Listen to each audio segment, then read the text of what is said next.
말씀 함께 보겠습니다. 고린도전서 7장 1절에서 7절까지의 말씀입니다.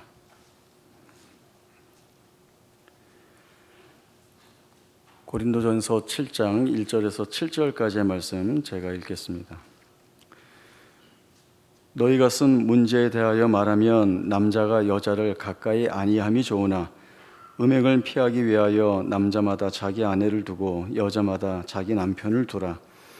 남편은 그 아내에 대한 의무를 다하고 아내도 그 남편에게 그렇게 할지라. 아내는 자기 몸을 주장하지 못하고 오직 그 남편이 하며 남편도 그와 같이 자기 몸을 주장하지 못하고 오직 그 아내가 하나니 서로 분방하지 말라. 다만 기도할 틈을 얻기 위하여 합의상 얼마 동안은 하되 다시 합하라. 이는 너희가 절제 못함으로 말미암아 사탄이 너희를 시험하지 못하게 하려 함이라. 그러나 내가 이 말을 함은 허락이요 명령은 아니니라. 나는 모든 사람이 나와 같기를 원하노라.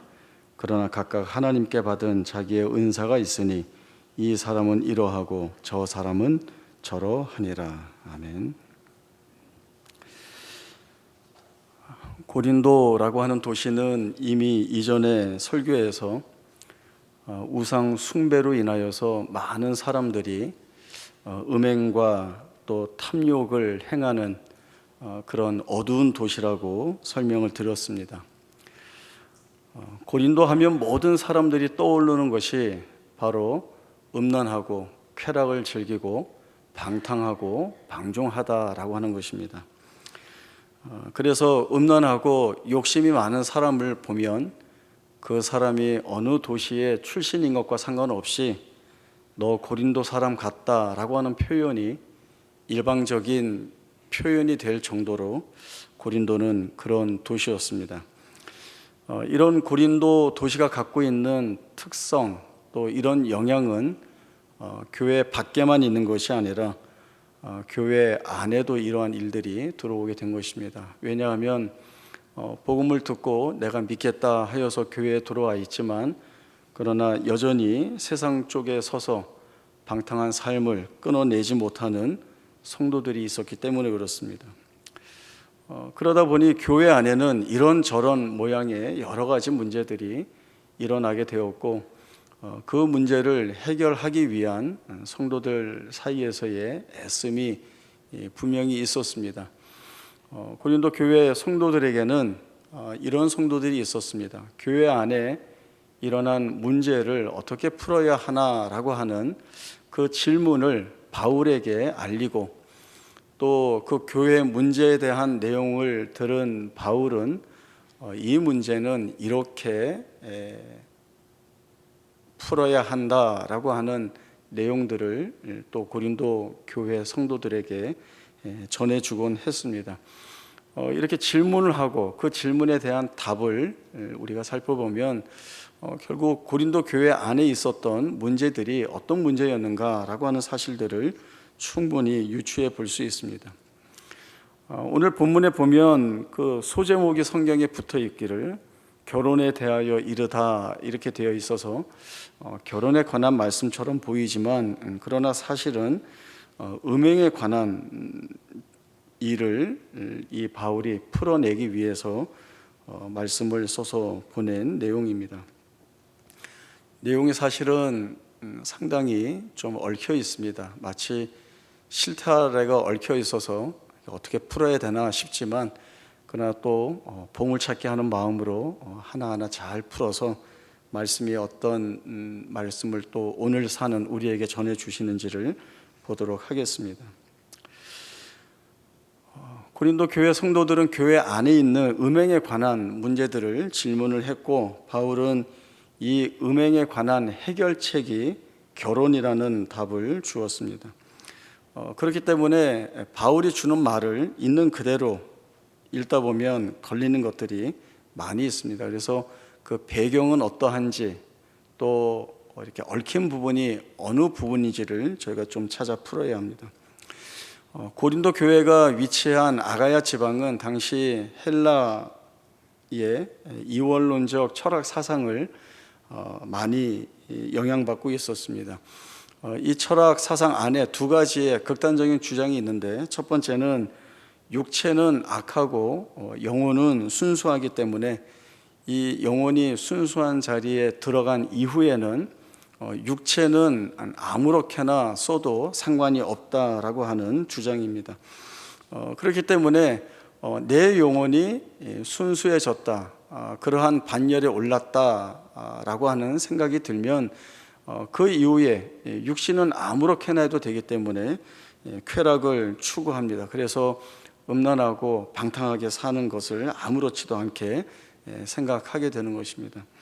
두 번째는 육체와 그 본능은 악한 것이기 때문에 영혼의 순수성을 보존하기 위해서는 이 육체를 억압해야 한다라고 하는 주장이 있었습니다. 그래서 이러한 주장을 하는 사람들은 극단적인 금욕 생활을 해야 한다라고 해서 자신의 삶에 여러 가지 이유들을 걸어서 제어하는 그러한 훈련들을 했습니다. 이런 헬라의 철학 배경 속에서 살고 있던 고린도 교회 사람들이 그 중에 이 첫 번째 주장을 쫓아서 우리가 구원을 받았으니, 구원을 받았다고 하니 이제 우리의 육체는 우리 마음대로 아무렇게나 해도 상관이 없지 않는가라고 하는 이런 주장을 하고 있는 상황입니다. 이에 대해 어떻게 해야 되는가라고 하는 질문에 바울은 남자가 여자를 가까이 하지 아니함이 좋다라고 하는 말을 했습니다. 바울이 말하고 있는 남자가 여자를 가까이 아니함이 좋다라고 할 때 이 좋다의 의미는 나쁘다라고 하는 이 맞서는 의미와는 좀 다른 의미를 가지고 있습니다. 만약 이것이 이 좋다의 반대말로 나쁘다라고 하는 것이 나중에 뒤에 가면 그러면 결혼은 나쁜 것이다 이렇게 나오기 때문에 이것이 맞을 리가 없죠. 바울이 남자가 여자를 가까이 아니함이 좋다라고 하는 것은 이런 뜻입니다.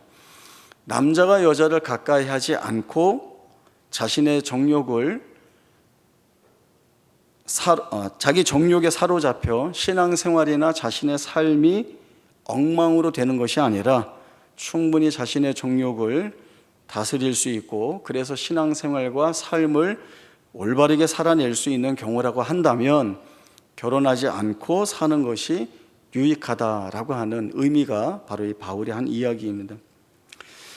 나중에 뒤에서 살펴보겠지만 바울이 자신의 예를 든 것처럼 할 수만 있다면 주를 위해 독신으로 사는 것이 유익하다라고 하는 그러한 차원에서 말을 하고 있습니다.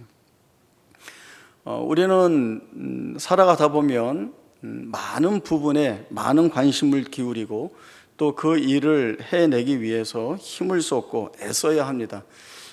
그러나 그런 모든 것에 관심이 분산되지 않고 오직 주의 일에 집중하여 주를 위한 그러한 삶을 살아갈 수 있다면, 그렇게 헌신할 수 있다고 한다면 그것이 좋다, 유익하다라고 하는 것입니다.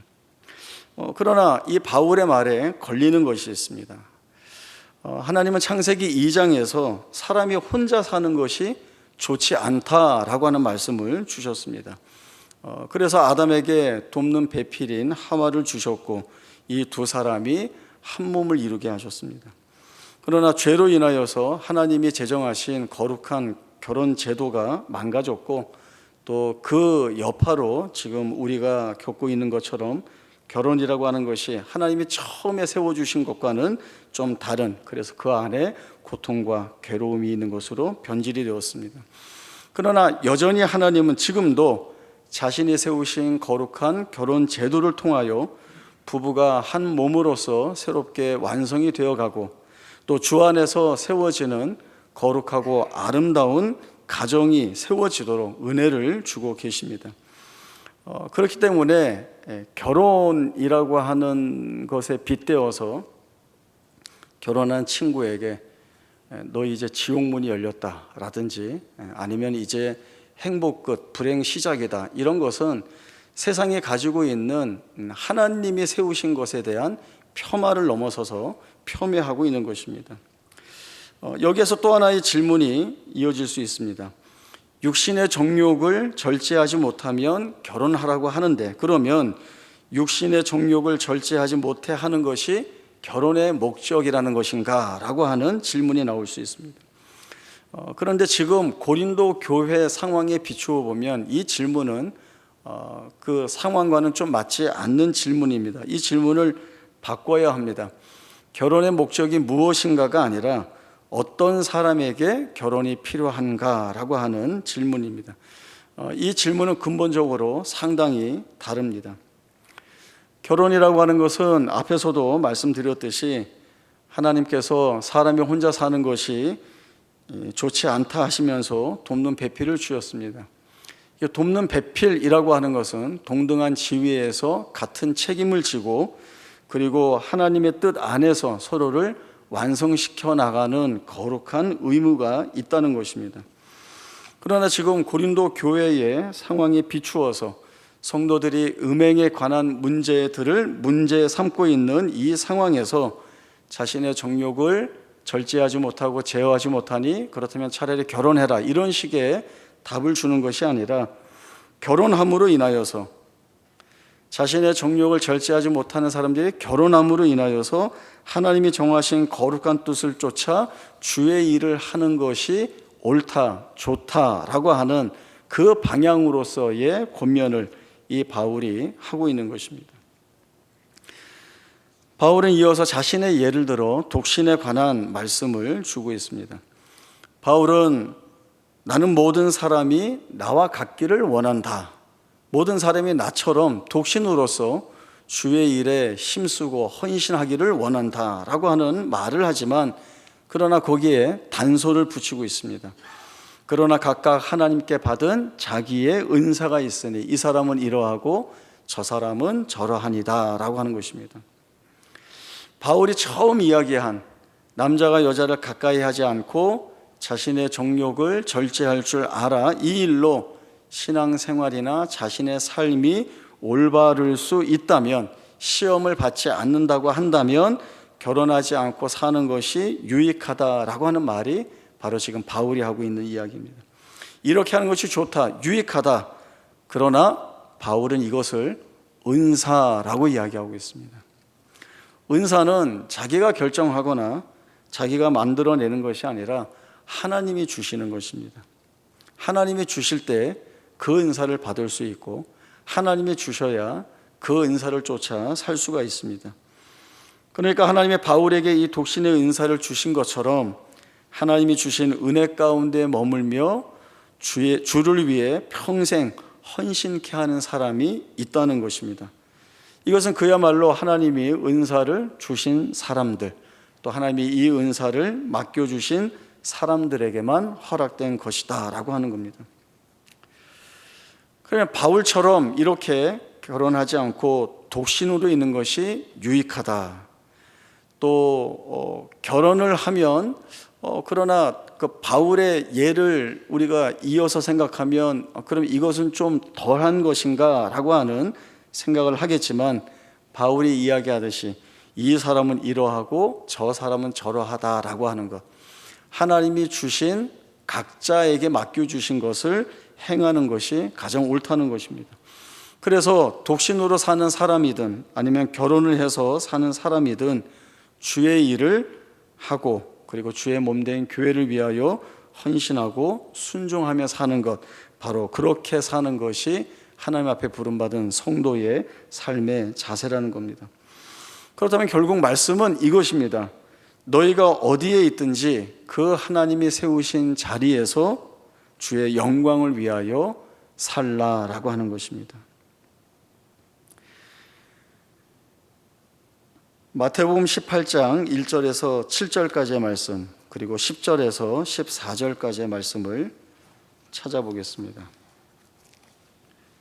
마태복음 18장 1절에서 7절 먼저 읽겠습니다. 그때 제자들이 예수께 나와 이르되 천국에서는 누가 크니이까? 예수께서 한 어린아이를 불러 그들 가운데 세우시고 이르시되 진실로 너희에게 이르노니 너희가 돌이켜 어린아이들과 같이 되지 아니하면 결단코 천국에 들어가지 못하리라. 그러므로 누구든지 이 어린아이와 같이 자기를 낮추는 사람이 천국에서 큰 자니라.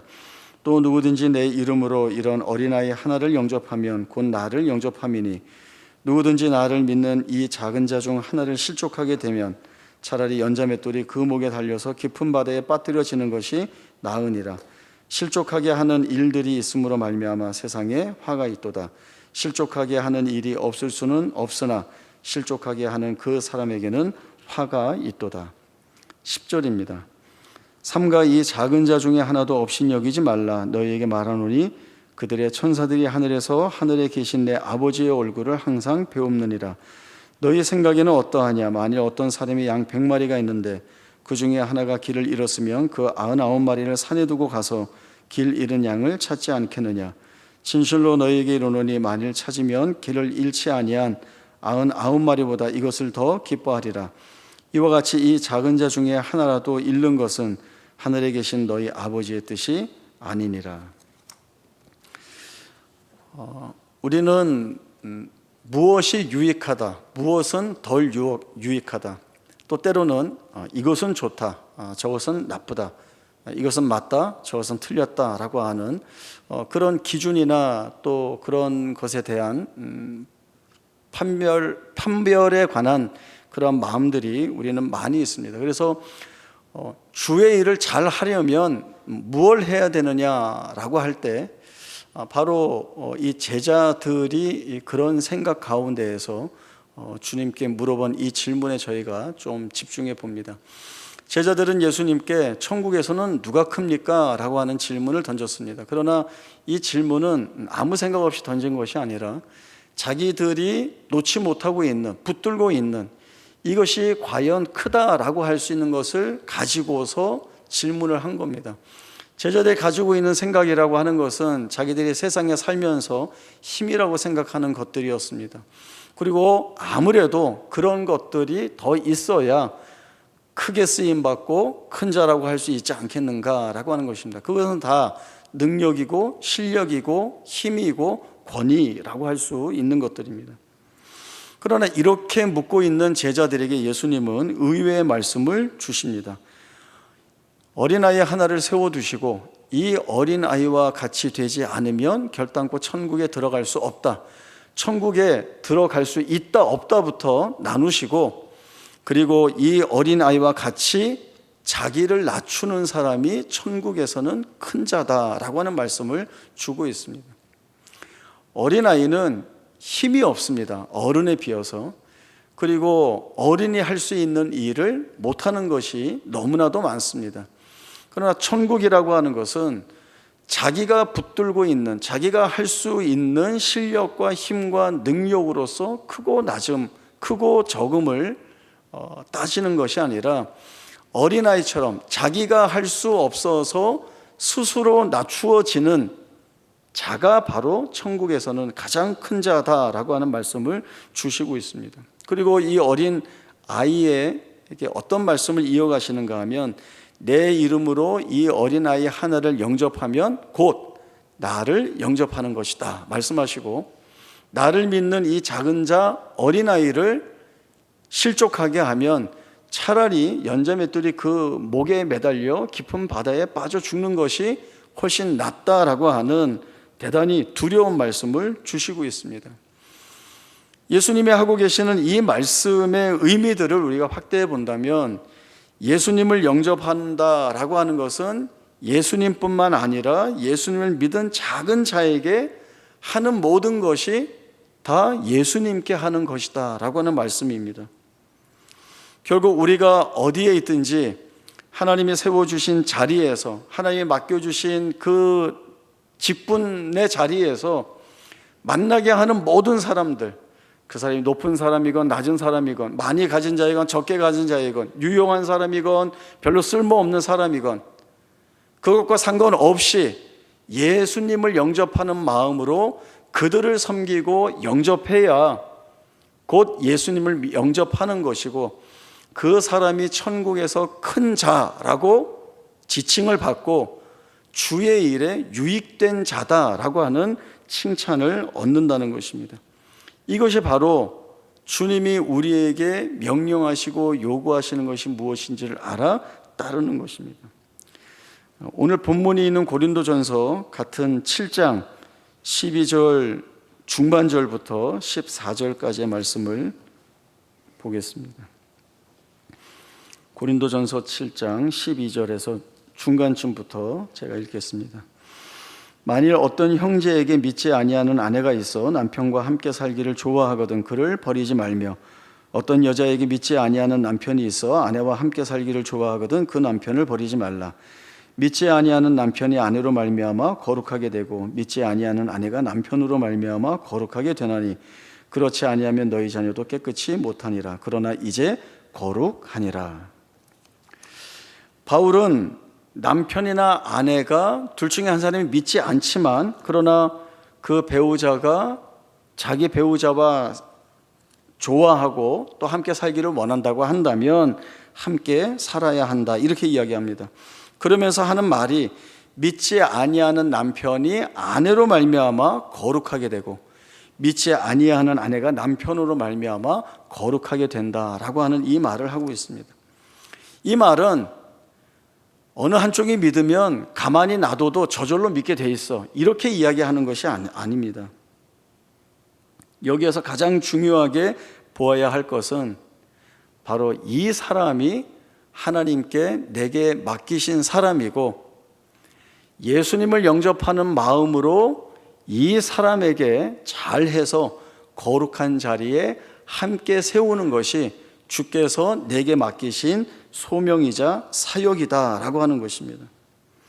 그래서 결국 이 영역은 대단히 크게 확대가 됩니다. 지난 설교에서도 함께 나누었듯이 남편은 아내에게, 아내는 남편에게, 부모는 자녀에게, 자녀는 부모에게, 그리고 친구가 친구에게, 그리고 내가 사는 자리에서 이웃에게, 내가 아는 모든 자들에게 주를 섬기는 마음으로, 주를 영접하는 마음으로 그들을 섬기는 것이 바로 오늘 바울이 음행에서 시작해서 결혼을 이야기하지만 결국 교회 안에 들어와 있는 성도들이 가야 할 자리, 서야 할 자리, 해야 할 책임이 무엇인지를 대단히 폭넓게 말씀을 주고 있는 것입니다. 우리는 우리를 만나는 모든 사람들이 우리를 통하여서 하나님을 볼 수 있어야 합니다. 우리가 거울과 같은 역할을 해야 하는 것입니다. 비춰지는 것이죠. 내가 제일 먼저 하나님 앞에 순복하고, 그리고 그 하나님과 온전한 관계를 이루어서 바로 섰을 때에, 그리고 내 삶은 자연스럽게 나와 함께하는 모든 이들에게 하나님이 내게 주신 은혜를 흘려보내기도 하고, 내가 하나님께 올려드리는 감사의 고백들을 그들과 함께 나누게도 되고, 내가 고통과 어려움 가운데 있지만 주께서 행하시는 놀라운 역사들을 소망하고 기다리고 붙들고, 그래서 결국 하나님이 이루어내시는 것들을 나눔으로 인하여서 모두가 하나님을 깨닫고 하나님을 알아가고 주의 은혜를 나누는 같은 자리에 서야 하는 것입니다. 이것이 하나님이 우리에게 맡겨주신 것들이라는 거죠. 그러나 우리가 무엇에 부딪혀 넘어집니까? 잘못된 생각들, 내가 생각하는 것들, 내가 옳다고 하는 것들로 인하여서 다 충돌이 일어나고 거기에서부터 갈등이 일어나게 됩니다. 마음이 다치면 하는 모든 행동들이 보기 싫어지죠. 마음이 다치면. 그러나 마음이 열리면 어떠한 잘못된 일을 해도 넘어갈 수가 있습니다. 용서할 수가 있고 품고 갈 수가 있고, 마음이 다치면 내가 꽁해져서 미안하다, 내가 잘못했다, 내가 오해했다, 이런 말도 안 하지만, 그러나 하나님과의 바른 관계 속에서 내 마음이 열리면 나의 부족함을 보게 되고, 그리고 나와 함께하는 자들에게 나의 부족함을 용납해 달라는 부탁을 할 수 있고, 내가 잘못한 것이 있다고 한다면 잘못했다라고 용서를 구하는 그런 자리에도 갈 수 있습니다. 그래서 제일 중요한 것이 무엇인가 하면 하나님 앞에 내가 바로 서야 하는 것입니다. 첫 출발, 시작점이 바로 거기여야 한다는 것이죠. 어린아이들 어렸을 때 하는 그 그림 놀이 중에 뭐가 있는가 하면 이렇게 번호가 1, 2, 3, 4, 5, 6, 7, 8 이렇게 있는데 이 번호 순서대로 선을 이으면은 결국 가다 보면 이렇게 하나의 그림이 완성이 되는 그런 놀이 그림책이 있습니다. 안 해보셨어요? 저는 저만 부자라 많이 해본 것 같습니다. 그래서 이제 1번부터 시작을 하게 되죠.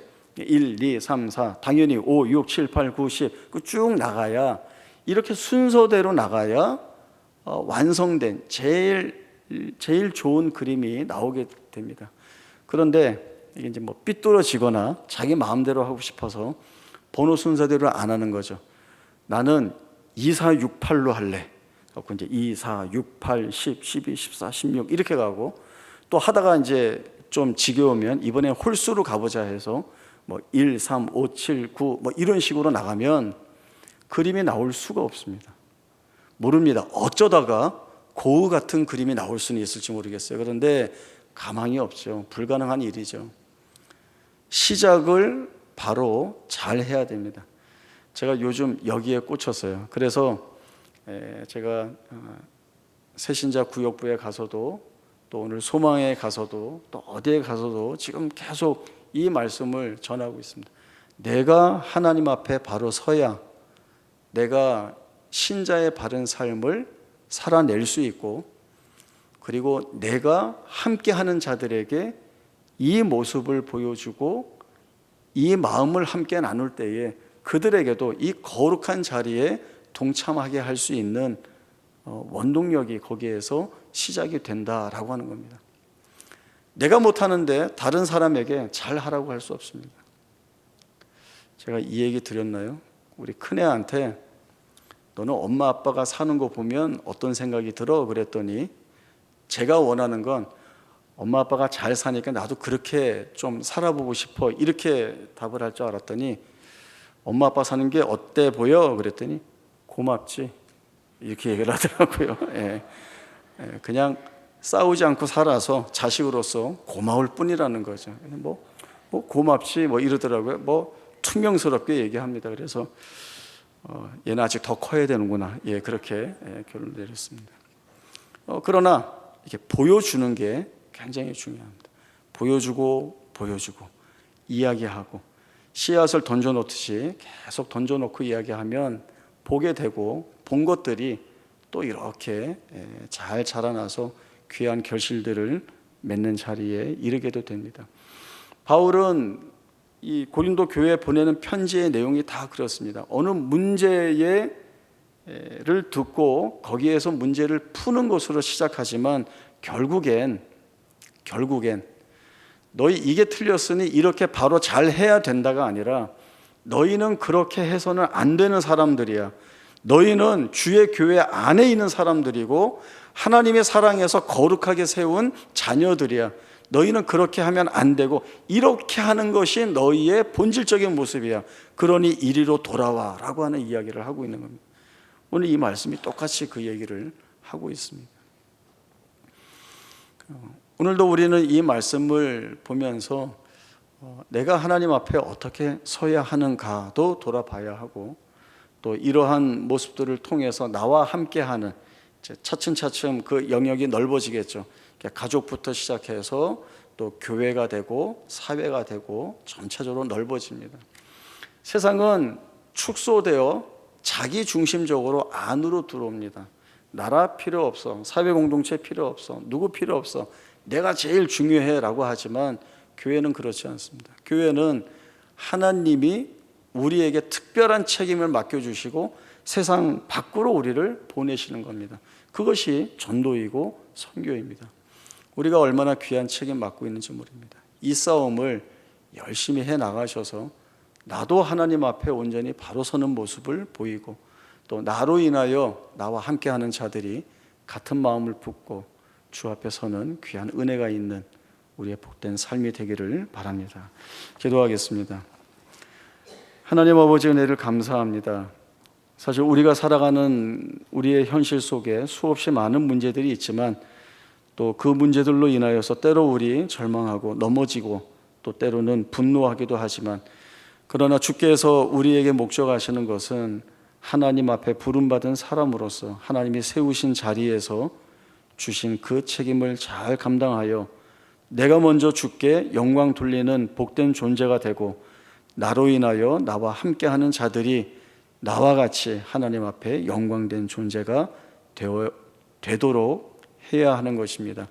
이 거룩한 사명과 소명을 주셨으니 부끄럽지 않게 살게 하시고 성령의 은혜를 쫓아 잘 살아내게 하셔서 나와 그리고 나와 함께하는 모든 이들이 한 마음으로 주께 영광 돌리는 복된 신앙 공동체, 믿음의 공동체가 되며 나아가 온 세상이 주의 영광스러운 이름을 찬송할 수 있도록 그 일에 쓰임받는 우리 모두의 복된 생애가 되게 하여 주옵소서.